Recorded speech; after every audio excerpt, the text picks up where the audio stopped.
Today, we are diving into a fascinating tradition that many of you might have seen, especially if you have ever enjoyed a meal served on a banana leaf. Its roots are far more profound, touching upon spiritual beliefs, gratitude, and a deep connection with the elements.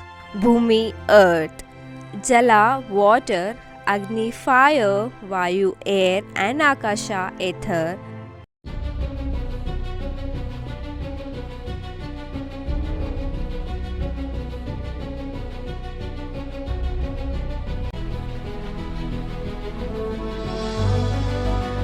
Hello, Ancient Tale Explorers, and welcome back to LARA'S Ancient Tales. Today, we are diving into a fascinating tradition that many of you might have seen, especially if you have ever enjoyed a meal served on a banana leaf. I'm talking about that small, often unnoticed, but deeply symbolic act of sprinkling water around the leaf before you began eating. It's a practice steeped in history, spirituality, and respect for nature. So grab your metamorphic magnifying glass because we are about to uncover the ancient story behind this beautiful ritual. To understand this tradition, we need to transport ourselves back thousands of years to the fertile lands of ancient India, particularly the southern regions. Here, the banana leaf wasn't just a plate, it was a sustainable, eco-friendly, and culturally significant vessel for food. But before a single grain of rice touched the leaf, a specific ritual was often observed. Now, this act of sprinkling water, known by various names like Aachamana or Bhumi Puja, isn't just about hygiene, although that's a modern interpretation. Its roots are far more profound, touching upon spiritual beliefs, gratitude, and a deep connection with the elements. Ancient Hindu philosophy greatly emphasized interconnectedness of all living things and the five elements: Bhumi, earth, Jala, water, Agni, fire, Vayu, air, and Akasha, ether. Food in this worldview was not just sustenance, it was an offering, a sacred gift from Mother Earth, nourished by water, cooked by fire, and sustained by air. One of the primary reasons for sprinkling water was to purify the space around the food.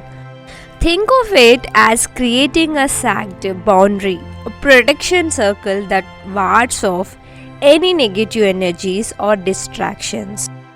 The water acts as a cleanser both physically and spiritually, ensuring that meal is consumed in a pure and mindful environment. This purification wasn't just for the food, it was also for the eater.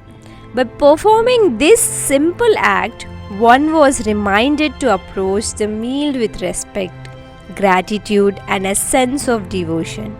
It was a moment of pause, a mindful transition from daily activities to the sacred act of nourishment. But there is another beautiful layer to this tradition, one that speaks to our relationship with other beings. In some interpretations, the water sprinkled around the leaf is seen as an offering to smaller creatures, insects, ants, inviting them to partake in the meal from the consecrated boundary, ensuring no life goes unfed or disrespected. It's a testament to the ancient Indian principle of ahimsa, non-violence towards all living beings. Imagine this: you are about to eat, but before you do, you acknowledge that you are a part of a longer ecosystem.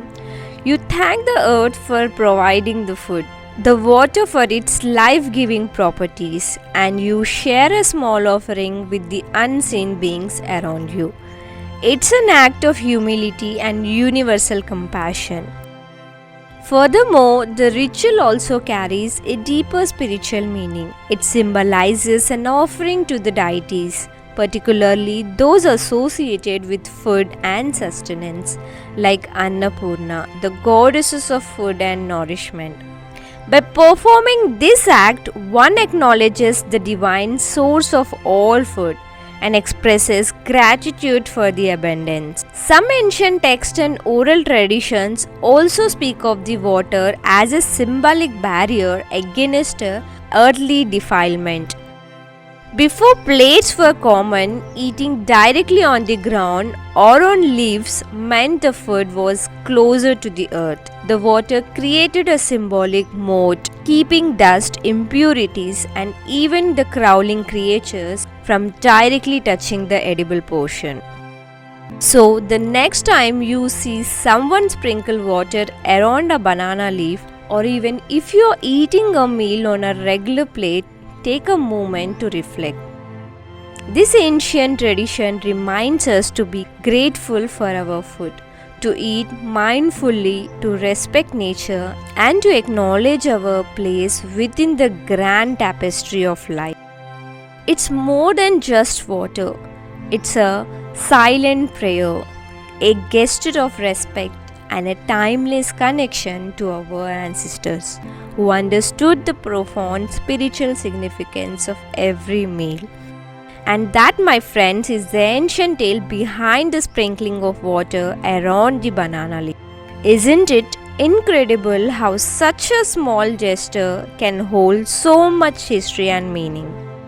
If you enjoyed this journey into the past, make sure to hit that like button, subscribe to LARA'S Ancient Tales, and let me know in the comments below what other ancient traditions or stories you would like me to uncover. Until next time, keep exploring and keep wondering.